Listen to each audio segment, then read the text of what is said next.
Hey, mabuhay! Congratulations! Thank you so much. Thank you so much. I'm Albert from Chicanes. Ayan. I remember you.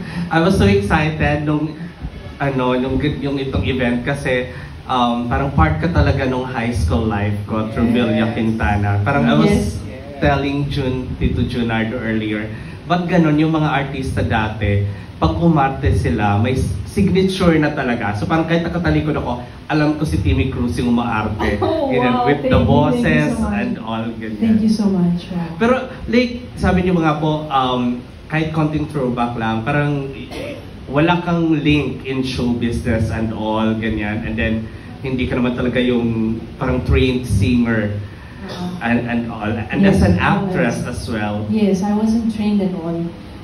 It was just my love, and you know, I told, actually, when I started singing, I was a student at the University of the Philippines, and I was taking banking and finance. Napakalayo talaga kasi my parents, my mom, may bangko kami dati, sabi ni Pilar, dati yun natin. My mom wanted me to be a banker, lawyer. But I didn't want to be a banker, lawyer, but because I wanted to please them, nag-aral ako ng banking. So natapos ako ng banking 4 years, and then gusto niya ako maging lawyer. So nag-aral ako ng law, pero hindi ko talaga feel yung law. Ayoko talaga maging lawyer. So nag-aral ako 1 semester. So banker, lawyer ako. And then after that, sabi ko sa sarili ko, pasok ako sa loob ng bangko, nakasuit. Imagine, meron akong briefcase, ganyan. Tapos, pero yung puso ko wala doon.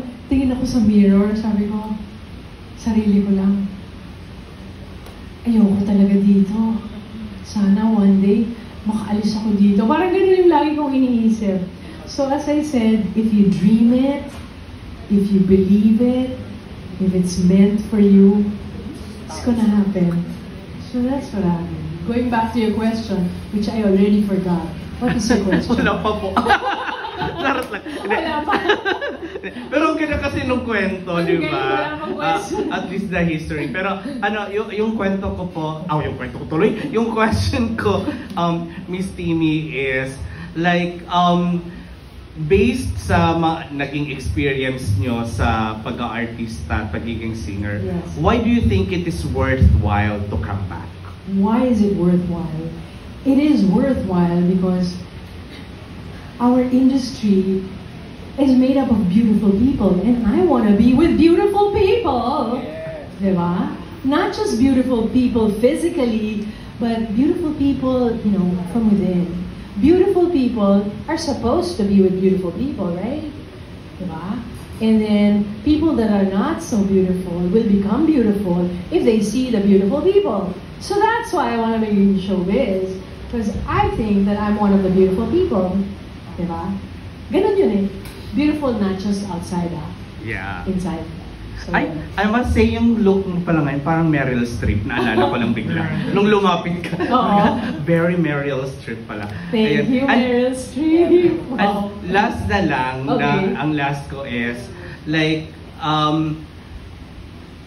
feeling mo ba yung, ano yung fear mo naman of coming back? Like, in terms of how showbiz works right now? Sorry, but I don't have any fear. I don't have any fear. When you go over a hump like cancer, you will have no fear if you decide that you will have no fear. So I have no fear. Absolutely. I don't, but I'm not being mayabang, okay? I'm not being mayabang. I'm just being truthful to what I experienced. So, walang kayabangan kasi napakahirap ng pinagdaanan ko eh. Pero yun nga, dahil nga pinagdaanan ko yun, nawala yung aking takot. So dati takot ako sa lahat. Takot ako sa lahat. Dami ng takot dati. Takot akong kumanta, kahit alam ko na yung kanta, takot pa rin ako. Di ba? Takot ako sumakay sa kotse, sa gabi. Maraming takot. Pero ngayon, wala nang takot. Kasi pag nagkaroon ka ng maraming takot, wala ka na magagawa. Di ba? Sabi ko sa sarili ko, kung matakot ka, sa loob ka na lang ng bahay. Sa loob nga ng bahay, marami ka pang katatakutan eh. Kung hindi ka lalabas, di ba? So, yun. No fear. No fear talaga. So if someone will ask me that question again, I will say that again. I'm coming in with no fear. Wow. Okay? Coming in. And welcome! Thank you so much. Thank you. Thank you so much.